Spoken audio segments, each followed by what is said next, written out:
Hello সবাইকে আমার চ্যানেলে তোমাদের আরও একবার স্বাগত। আজ আমাদের বাড়ি এসেছিল দিদিভাই।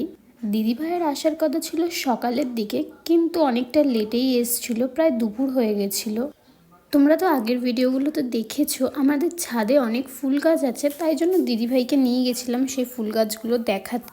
তারপর নিচে এসে কিছুক্ষণ টিভি দেখে আমরা দুপুরে ভাত খেয়ে নিই। দুপুরে খেয়েছিলাম ফ্যানে ভাত, আলু সেদ্ধ, ঘি সেদ্ধ আর আলু ভাজা। যেহেতু আমি দিদিভাই দুজনেই পরের দিন শিবরাত্রি করব ঠিক করেছিলাম, তাই জন্য তার আগের দিন আমরা নিরামিষ খেয়েছিলাম। তারপর আর কি বিকেলের দিকে দিদা, আমি, দিদিভাই আমরা তিনজন চলে গেলাম বেনফিশ। আর আগেই তো বললাম শিবরাত্রির জন্য আমরা আগের দিন নিরামিষ খেয়েছিলাম, তাই বেনফিশে গিয়ে আমরা তেমন কিছু খাইনি। দিদার জন্য নিয়েছিলাম একটা বাফেলো টি আর লস্যি, তার সাথে আমি আর দিদিভাই নিয়েছিলাম দুটো ক্যাপুচিনো আর ব্লু লেমন মোজিতো। সেদিন বিকেলটা কিন্তু আমরা এইভাবেই নিজেদের মতো করেই এনজয় করেছিলাম। আর এদিকে দেখো আমার দিদার না লস্যিটা খুব ভালো লেগে গেছিলো। সেখানে গিয়ে আমরা কয়েকটা রিলস বানাই, তারপর ফটো তুলি। আমরা এখানে নিজেদের কোনো ব্যাপার নিয়ে আলোচনা করছিলাম, যেটা আমার এই মুহূর্তে মনে পড়ছে না।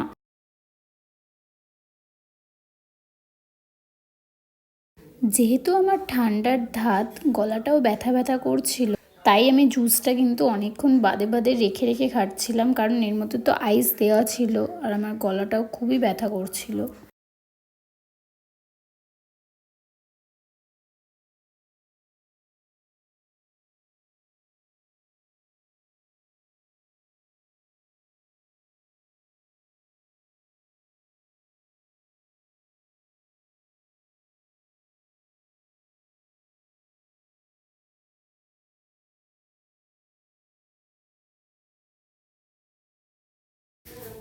তারপর আমরা চলে আসি বাড়ির দিকে। বাড়িতে দিদাকে রেখে আমি আর দিদিভাই আবার সন্ধ্যের দিকে বেরিয়েছিলাম একটু ফুচকা খেতে।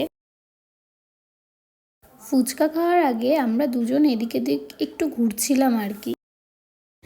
দিদিভাইয়েরও কিছু কেনাকাটি ছিল, সেগুলো কিনে আমরা চলে আসি ফুচকার দোকানে। ফুচকা খেয়ে তারপর আমরা ওখান থেকে চলে যাই পেপসির কারখানায়। আমার বাড়ির কাছে কিন্তু পেপসি কারখানা, সেখান থেকে আমরা পেপসি নিয়ে সোজা চলে আসি একটু রাত করেই দাদাভাই দিদিভাইকে নিয়ে যায়। তারপর রাত্রে খেয়েছিলাম আলু চচ্চড়ি, পরোটা। আজকের ভিডিওটা